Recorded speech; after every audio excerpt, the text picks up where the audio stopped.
Subscribe to our YouTube channel and press the bell icon to get the latest updates. Hi, welcome to Economics. The 3rd of May is still some days away, but the talk is all about the exit strategy from the lockdown. And how does the government restart the economy? How does it finance the deficit that is getting created or that will get created because of the lockdown? Does it just print money, as some people say? Professor Ila Patnaik will talk to us about all these questions that are being raised about the exit and how does the economy move forward. So, Ila, easy exit strategy. Is there an easy exit strategy for the economy? So there's clearly nothing but bad options. Yeah. So on the one hand, if you try to move out very quickly, you have fear of loss of lives. And on the other hand, if you don't move, then the economy is collapsing. Jobs are collapsing, businesses are shutting down, people are in their homes not able to even purchase goods and services they would otherwise have had. Markets are closed, production supplies are breaking down, shortages are arising. So this is true for all governments anywhere in the world, that there are no clear exit strategies. There are no easy options at all. So I think everybody in the world is suffering, trying to figure out how to get out of this. So what, according to you, is the easiest of these bad options? So I think this has to be some sort of a middle path where you might have district-wise and sector-wise on and off situations. You're trying to revive some production, you're trying to revive growth. I'm not sure that where we will be 10 days later, because look at cases in Mumbai and how rapidly they are rising.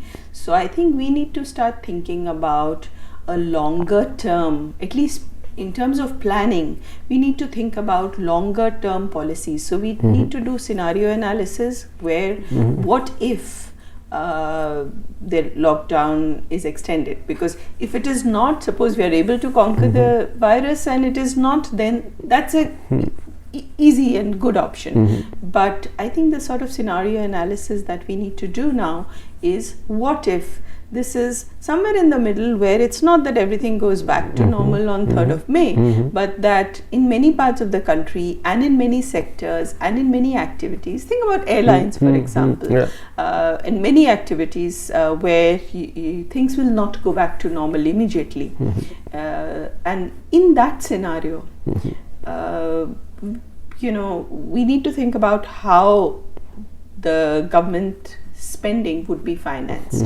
And I think the first biggest concern in an economy where production has almost stalled, or is production is at maybe half of what it normally is, to be very generous, right? Maybe half, maybe we can push it to 60%. Sometimes it goes to 40% at other times.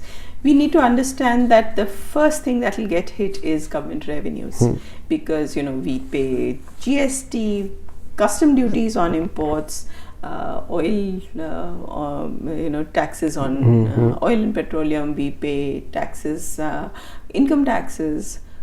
Companies pay corporate tax, and all of these are going to get hit very hugely. And so the government's need to borrow will increase. Now, what's very difficult at this time is that if incomes fall, then savings will also fall. Last year, if you were earning 10 lakh rupees and you could save 2, this year, will you be able to earn 10? No, and therefore you'll not be able to save 2. And normally governments borrow from private savings. It's primarily household financial savings. In addition to household financial savings, there are also savings of corporates. So, companies would save during the year, buy some government bonds. Eventually, though, in the market, the intermediaries might be LIC or the intermediary might be banks. But eventually, during a year, out of the income that gets produced, a part of it is saved. And what is saved is what governments are able to borrow. Now, when that income doesn't happen, the saving goes down, and so does the ability of the government to borrow from the private sector. I think today we are in this situation where it's not even clear that we'll get a lot of foreign borrowing. There are various difficulties, we can go into that later. But to some extent, yes, some foreign borrowing will come in. India has taken steps to open up to get more foreign borrowing into Indian government debt. But that will be a limited option. So the question then that policymakers need to face is that in the face of this sharp decline in government revenue, tax revenue, which we talked about, disinvestment will hardly be able to generate much because of the market conditions. So who will buy Air India when an airline which nobody will lend money to anybody to buy from? So you'll not be able to get much revenue. So the fiscal deficit is going to go up. There is no question of that. That's going to happen. Private savings are going to go down. So you need to now think, is printing money an option? Monetizing the deficit, which everybody is saying, just let us print more money and use that money to pump it back into the system, and so that the economy gets revived. It seems like a very easy solution. Everybody is talking about let's print more money, but it's not so easy. So for any policy option, you need to think of the pros and the cons. And printing money was an option that India actually used quite extensively in the 80s and then realized that it was giving us too much inflation and then got off that. Now you might argue that today it will not be inflationary because demand is so low. And in our inflation targeting setup framework, we'll actually have to push demand from below. And so it may need printing more money, and that's an option that the government will have. But there are two big risks with it. First is that printing money is an option that actually is trying to move real resources from those who have savings to those who don't. Let me just spend a minute explaining this. That if the government prints money and puts, say, 10,000 rupees in the account of everyone who has nothing. Those who need it. Those who need it, the vulnerable, because after all, they have no incomes now and they need to go out and buy things. Let's say they go out and buy, then prices go up. And those who had savings, the value of their savings, the real claims they have on goods and services goes down. So it's an inflation tax. People are recommending a wealth tax, for example. They're saying take money from the wealthy. In some ways, this is a tax on those who are holding cash, who are holding money in bank deposits. So the value of their bank deposits goes down because of the inflation. And in a way, it is a redistribution that is happening from those who have savings. So pensioners, middle class, people who've done precautionary savings, they are effectively redistributing that money through this mechanism of the printing money and the government putting money into accounts of the poor. So that some purchasing power gets transferred from them to the poor.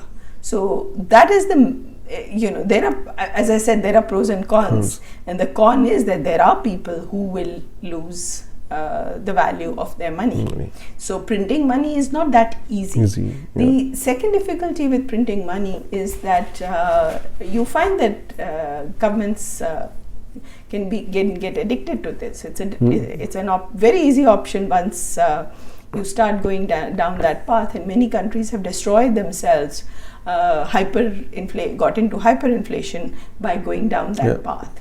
So we need to be very, very careful. Yet I would say that in the present conditions, to some extent, we might need to do that. And currently we have an inflation target of 4, and an inflation target plus or minus 2. Plus and minus 2.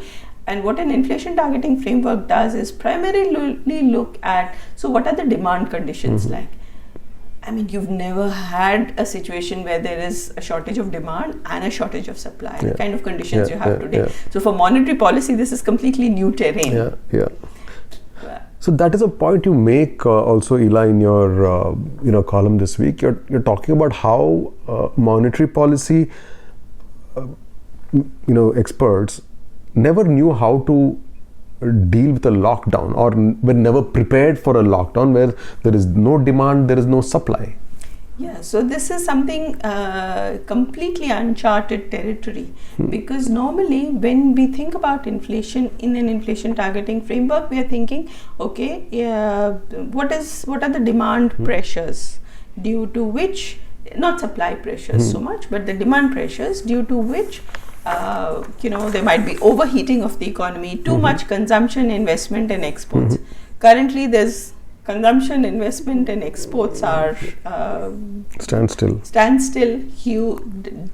May go down because of huge dampening of demand over the year, and the potential supply is there, yet the economy cannot produce, not because of market reasons, not because of our normal understanding of when demand and supply move in a certain way, then what happens. So in this situation, the thinking that has to be done is, how does a shortfall in demand that we are facing now going to affect prices? And at least my sense at first blush is that there is a huge shortfall in demand, so we don't have to worry about demand-led inflation at all. Which is why I think it is completely wrong to try to say that we need to abandon the inflation targeting framework if we are going to print money or if you're going to cut interest rates.